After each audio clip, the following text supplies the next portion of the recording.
Do you ever think back to high school when there was that one girl you were always too shy to ask out, and so you just freeze and think to yourself, what if?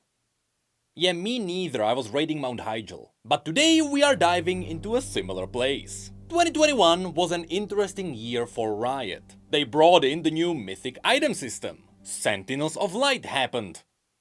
And it got all saved by Arcane, which released later the same year. Which is when Riot proved to everyone that they can do more than just music and games. And from the behind-the-scenes documentary we learned that all it took was the passion of a few people to encourage the rest to do something awesome. But as always, it had to start as a simple pitch. What if we got to make an entire show about Jinx and Vi? What if this was their storyline? And what if we possibly opened it for more to come later? Well, you see, these idea pitches are happening all the time in every company. It is actually rare to see a company just settle down and be happy with what they are making. So they always have some new ideas floating in the background. And a few days ago, it just so happened to be that we learned about an idea pitch that dropped in front of Riot, which made a lot of people pause. Now, why did they pause?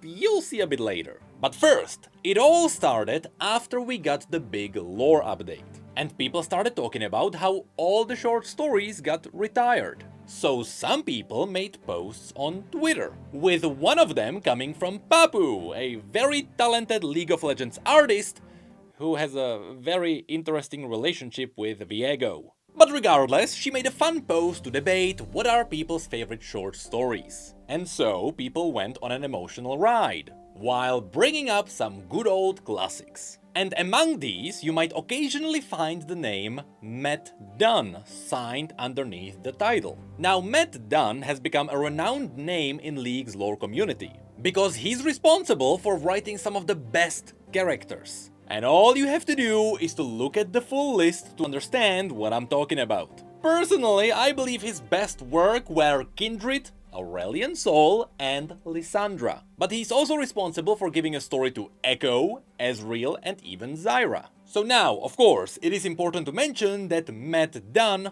was one of the best writers at League of Legends, because he was among the many who were let go during what we now refer to as the Great Writer Purge, which was truly not a great time to be a fan of League's lore. And this is why it was also interesting to see his name pop up in this Twitter thread. I mean, of course, he's the guy who wrote many of these stories, so he hung around and talked to the people debating these stories. But also, he revealed a pitch which he gave to Riot while he was working there. Now, even though we are technically talking about an insider information here, I'm going to assume that Matt Dunn was able to reveal this because a pitch is technically not under an NDA, since it doesn't classify as a product that would be worked on by Riot. But at the same time, as you'll see, this isn't just an idea. A lot of work already went into this, which means that it might have been a little bit further than you might think.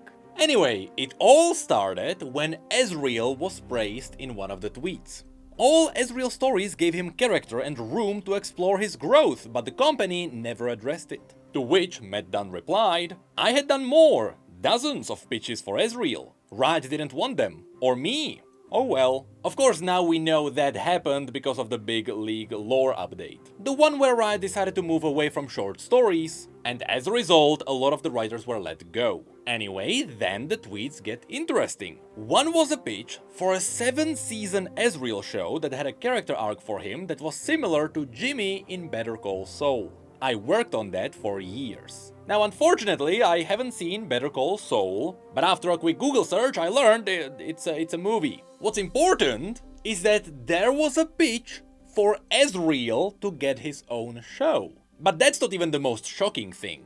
I'm surprised the pitch immediately went for 7 seasons. Like, I don't know many shows that stay good for 3 seasons. So I just hope this wasn't pitched during the great crash of Game of Thrones, because season 7 is where everything started crashing off of a cliff. Now, at this point, it is important to mention that there could be many reasons why this pitch would be rejected. I mean, Arcane itself didn't immediately get a green light. They first had to do an animation test, which didn't even look as good as Arcane came out to be. and the team had to prove that they had the passion and the setup to actually do it. Because it's one thing to write a script for a show, but it's another to find someone who would be a producer. You need a production team with storyboarding, you need actors, animators, artists, entire studios, audio. We could keep going. And you have to gamble with finances on all of it. That's the real wall you are going to hit when making a show. It's the entire organization that will drag people down. So in a way, it is understandable why a 7-season Ezreal show didn't get a green light. The thing is, he mentioned that he worked on this one for years, which means that some serious thought and work already went into this. It wasn't just a person saying, "Hey, wouldn't it be cool if Ezreal had his own show?" No, instead, it had to be a prepared setup for the entire thing to happen.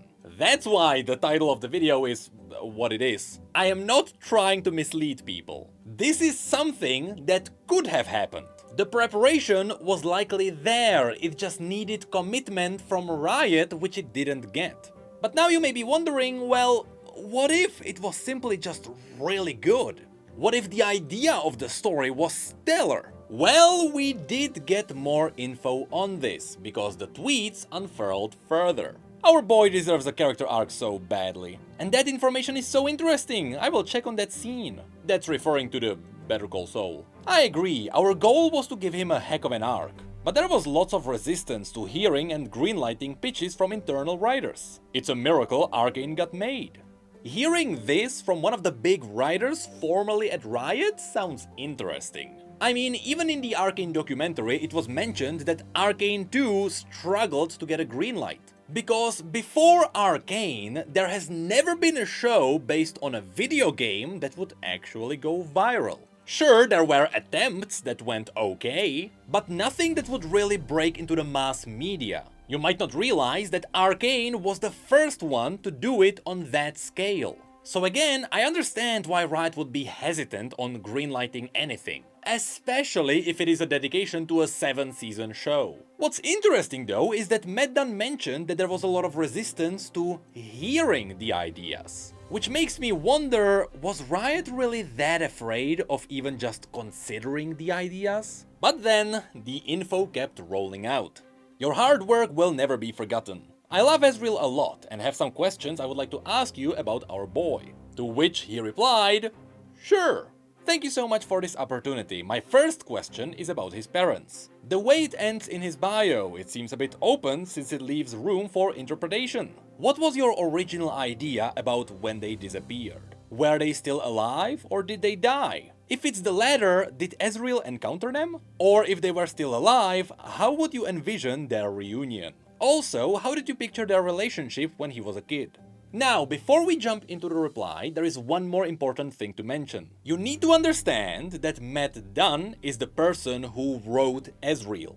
That's the person responsible for turning Ezreal into what he is. So when he wrote Ezreal, he had to do it with certain intentions and ideas. He wouldn't just slap together ideas without thinking what could happen to him next. Especially when writing for a universe that is planned to be moving forward. Nobody would want to write a character that is essentially locked in time. Which would mean that the reply I'm about to read was the original idea of how his story was going to roll out. So, in response to what his relationship with his parents was like, Matt Dunn replied, "Loving, but his parents loved exploration more. I believe they had every intention of coming back for him and then just didn't. Ezreal would have found them both. They would be separated. For a little it would be nice, but Ezreal would see who they had become. They are still alive, but one would die. The other would not return with Ezreal, instead offering him to stay. But Ezreal has the same problem as his parents whom he idealized. He would leave."